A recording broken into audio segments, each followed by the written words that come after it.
tampil dari kasus hak warga binaan pemasyarakatan adalah over kapasitas, yang mana over kapasitas adalah problematika yang sering terjadi di lapas Indonesia sendiri, di mana lapas sendiri tidak bisa mengatur kegiatan yang terjadi yang seharusnya menjadikan lapas sebagai tempat yang digunakan untuk menyelesaikan permasalahan dalam tindak kejahatan.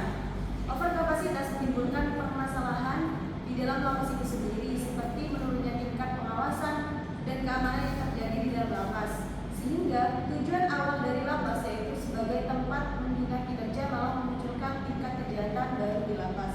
Kami juga mengambil studi kasus di lapas Provinsi Kalimantan Selatan, yang mana sesuai dengan data kejahatan yang dilaporkan menurut Kapolda Kalimantan Selatan, Irjen Pol Andirian Jaji mengungkapkan tindak pidana pada tahun 2022 dari Januari hingga November meningkat sejumlah 6,8%, yaitu 5.364 kasus.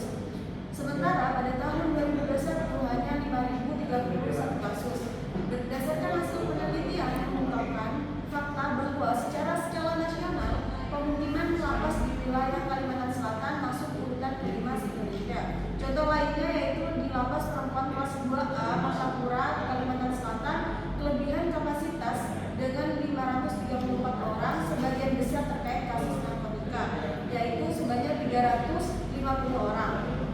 Idealnya, perbandingan satu petugas berbanding dengan 20 warga binaan. Namun saat ini satu petugas berbanding dengan 60 warga binaan, bahkan lebih. Baik, saya akan melanjutkan dari rekan saya, faktor over kapasitas. Faktor over kapasitas ini disebabkan tidak dipenuhinya tuntunan masyarakat terhadap hukum di Indonesia, khususnya hukum pidana. Hal ini dibuktikan dengan tingginya jumlah kejahatan yang dilaporkan di wilayah Kalsel. Hal ini tentu menyebabkan naiknya jumlah penghuni lapas, sedangkan jumlah kapasitas lapas cenderung tidak meningkat sejalan dengan peningkatan dan mengakibatkan kelebihan penghuni di lapas. Over kapasitas juga berdampak pada keadaan yang mengakibatkan sulitnya warga binaan permasyarakatan untuk beristirahat dan beraktivitas, sehingga mengakibatkan terganggunya hak-hak warga binaan dan menimbulkan penderitaan baru. Baik, dari studi kasus yang telah dipaparkan oleh rekan saya, tentu saja ada hak dan kewajiban narapidana yang tidak terpenuhi. Di sini saya akan menjelaskan hak dan kewajiban narapidana yang telah diatur di Undang-Undang Nomor 12 Tahun 1995 tentang Pemasyarakatan dan Peraturan Menkumham Nomor 6 Tahun 2013 tentang tata tertib lembaga pemasyarakatan dan rumah tahanan negara. Yang pertama, melakukan ibadah sesuai dengan agama atau kepercayaan. Yang kedua, mendapatkan perawatan, baik perawatan rohani maupun jasmani. Yang ketiga, mendapatkan pendidikan dan pengajaran, rekreasi dan perawatan rohani maupun jasmani. Yang keempat, mendapatkan pelayanan kesehatan dan makanan yang layak. Yang nomor 5, menyampaikan keluhan. Yang nomor 6, mendapatkan bahan bacaan dan mengikuti siaran media massa lainnya yang tidak dilarang. Yang nomor 7, mendapatkan upah atau premi atas pekerjaan yang dilakukan.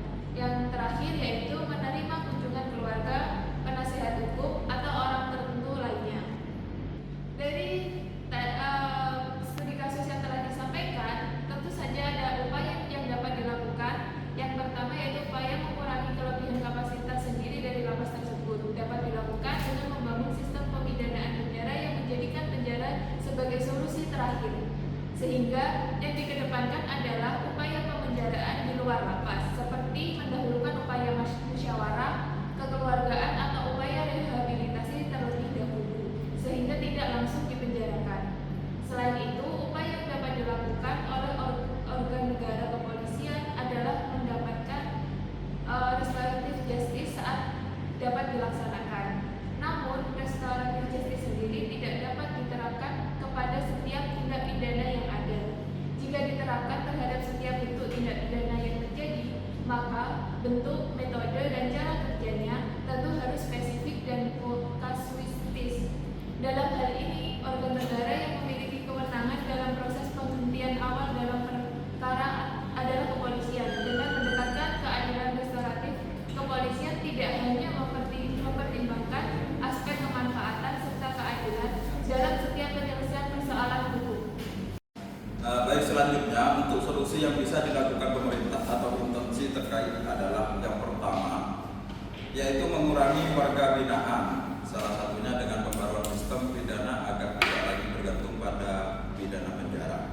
serta perubahan paradigma yang harus disegerakan. Dan yang kedua, polisi, jaksa, dan hakim harus didorong untuk memberikan perhatian pada kondisi lapas. Bisa dimulai dengan mendorong penggunaan alternatif pemindanaan non-pemenjaraan, termasuk untuk kasus penggunaan narkotika yang jumlahnya begitu banyak. Dan yang ketiga, kesiapan rumah sakit rehabilitas untuk warga yang terjerat narkoba, serta perlunya koordinasi antar instansi seperti Kementerian Kesehatan dalam memberikan pelayanan kesehatan untuk warga binaan, juga bisa dibantu oleh Kementerian Sosial dalam cara memulihkan hak sosialnya. Jadi kesimpulan dari kelompok kami, overkapasitas bukan hanya terjadi dikarenakan warga negara yang memiliki kesadaran atas hukum yang rendah, tetapi negara juga memiliki peran yang cukup besar dalam mengatasi overkapasitas melalui alat-alat negara yang terkait seperti kementerian dan kepolisian. Kedua pihak terkait telah membawa opsi penyelesaian overkapasitas di Indonesia, dimulai dari Kementerian Hukum dan HAM yang terus melakukan edukasi serta pengawasan yang ketat terhadap lapas, sampai dengan pihak kepolisian yang mengemukakan opsi restoratif justice bagi korban dan pelaku tindak pidana. Selain organ negara yang memiliki peran aktif ataupun dapat dikatakan sebagai garda terdepan, solusi overkapasitas juga dilakukan melalui KUHP nasional yang merupakan hasil dari perkembangan dan penyesuaian perundangan dengan bangsa dan negara. Cukup sekian yang dapat